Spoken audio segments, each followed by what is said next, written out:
আমাদের প্রাণের দাবি সহকারী শিক্ষকদের মর্যাদা এবং এদের আমাদের 10ম গ্রেড টাইম স্কেল এবং আমাদের পদোন্নতি শতভাগ নির্ধারণের জন্য আমরা সরকারের কাছে একটি দাবি উত্থাপন করে আমাদের শিক্ষক সমাজ, সহকারী শিক্ষক সমাজ ঢাকায় শহীদ মিনার, কেন্দ্রীয় শহীদ মিনারে অবস্থান নিয়েছে এবং তারা শাহবাগের দিকে যাওয়ার সময় তাদেরকে বর্বরোচিত পুলিশ বাহিনী যে হামলা করছে নিন্দা জানায়। এর জন্য আমরা এই আমাদের শিক্ষক ভাই বোনেরা যে আহত হয়েছে এর জন্য আমরা সমস্ত বাংলাদেশের শিক্ষকরা কর্মবিরতি পালন করতেছি। আমরা এই কর্মবিরতি চাই না, আমরা আমাদের প্রাণের দাবি চাই, আমাদের 10ম গ্রেড এবং পদোন্নতি দেওয়া হোক। কেননা আমাদের সোনামণিরা ছোট ছোট বাচ্চারা বাহিরে ঘুরতেছে, এর জন্য আমাদের খুব কষ্ট লাগে। আমরা চাই সরকার আমাদের দাবি মেনে নেক এবং আমাদের 10তম গ্রেড এবং পদোন্নতি এবং উচ্চতর গ্রেড দেওয়া হোক।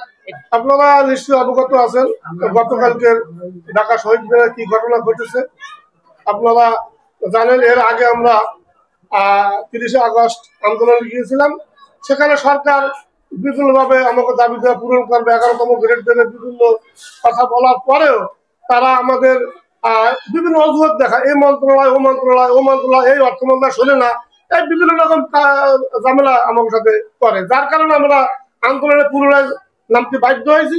তো আমাদের শান্তিপূর্ণ আন্দোলন ছিল ঢাকা শহীদ মিনারে, কিন্তু কেন কি জন্য মনে হয় যে আমরা পুলিশ বাহিনী মনে হয় অনেকদিন রক্ত দেখে না, মনে হয় যে এই বাংলাদেশে মনে হয় বিরোধী পক্ষ চল গিয়েছে অথবা ফ্যাসিস্ট চল গিয়েছে, শিক্ষকদের ফ্যাসিস্ট মনে করে গিয়া ইচ্ছা মতো যত ধরনের অত্যাচার আছে সব করছে এবং রক্তে রঞ্জিত করে দিয়েছে।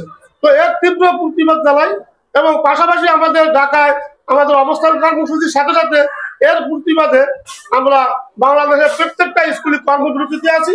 আমরা কর্মবিরতি পালন করব এবং এই সরকারের এই নেককারজনক কাজের জন্য ধিক্কার জানাই। আসসালামু আলাইকুম, শুভ সকাল।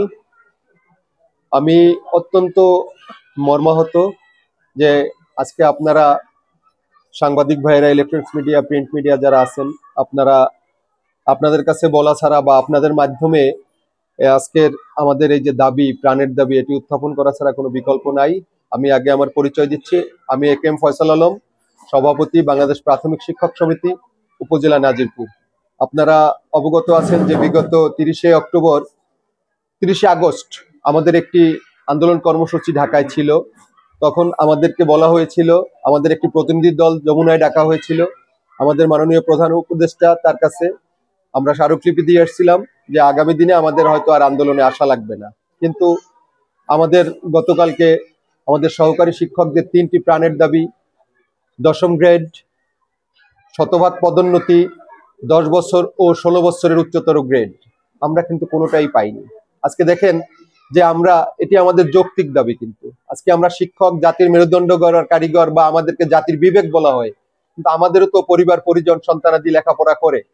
তাদের এই বর্তমান বাজারের এই প্রেক্ষাপট অনুসারে কি করে আমরা সেই অবস্থায়, আমাদের তো আর কোনো উপরি ইনকাম নাই, আমাদের তো কোনো একটা প্রাইভেট টিউটর, আমরা যারা গ্রামে আছি, আমরা 50-100 টাকা দিয়ে একজন প্রাইভেট যদি পড়ানো হয় তাতে কয় টাকা আসে? আমাদেরও সন্তানরা লেখাপড়া করে, উচ্চতর শিক্ষায় শিক্ষিত হওয়ার জন্য তারাও বিশ্ববিদ্যালয় বা বিভিন্ন জায়গায় যায়। এখানে যদি আমরা আমাদের কোনো কিছু তাদের শখ আহ্লাদ পূরণ করতে না পারি, আমরা বাজারে গিয়ে ছোট যে মাছটা, পুঁটি মাছ কিনি, আমাদেরকে বলা হয় তোরা পুঁটি মাছ খাওয়া প্রাইমারি শিক্ষক।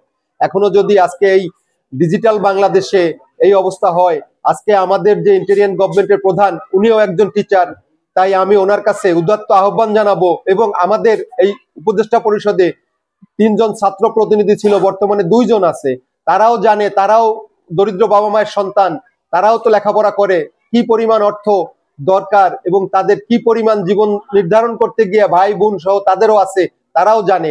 আমি এজন্য বলবো, আর এই যে পুলিশ ভাইয়েরা যারা আমাদের শিক্ষকদের উপর হামলা চালিয়েছে, আমরা তো কোনো সন্ত্রাসী কর্মকাণ্ড পরিচালনা করার জন্য ঢাকায় উপস্থিত হইনি, তাদেরকেও বলবো, তাদেরকেও তো আমাদের মতো যে কোনো প্রাইমারি শিক্ষক তাদেরকে লেখাপড়া করিয়েছে, কিন্তু তাদেরকে একবারও বাঁধলো না যে আমার স্যারের গায়ে আমি হাত দিচ্ছি। যাই হোক, আমি তাদেরকে শুভবুদ্ধির উদয় হোক, আমি এই দোয়া করি। এবং আমাদের এই যৌক্তিক দাবি সরকার অচিরেই মেনে নেবে এবং আমরা ক্লাসে ফিরবো। আগামীতে আমাদের 3য় প্রান্তিক মূল্যায়ন বৃত্তি পরীক্ষা, এত বছর পরে বৃত্তি পরীক্ষা শুরু হবে, সেই বৃত্তি পরীক্ষা সোনামণিদেরকে নিয়ে আমরা ক্লাস করতে পারতেছি না, আমরা মার খাচ্ছি, আমরা অত্যন্ত মর্মাহত। আপনাদের মাধ্যমে আমরা সরকারের কাছে উদাত্ত আহ্বান জানাচ্ছি যাতে আমরা আমাদের প্রাণের দাবি বাস্তবায়িত হয় এবং সেই কল্পে বাংলাদেশের সকল প্রাথমিক বিদ্যালয়ে, সরকারি প্রাথমিক বিদ্যালয়ে শতভাগ কর্মবিরতি পালন চলছে এবং আমার নাজিরপুর উপজেলায়ও শতভাগ কর্মবিরতি পালন চলছে। আপনারা যাতে আমাদের এই বার্তাটি পৌঁছে দিবেন, যাতে আমাদের এই দাবি অচিরেই সরকার মেনে নেয় এবং আমরা ক্লাসে ফিরে যেতে পারি।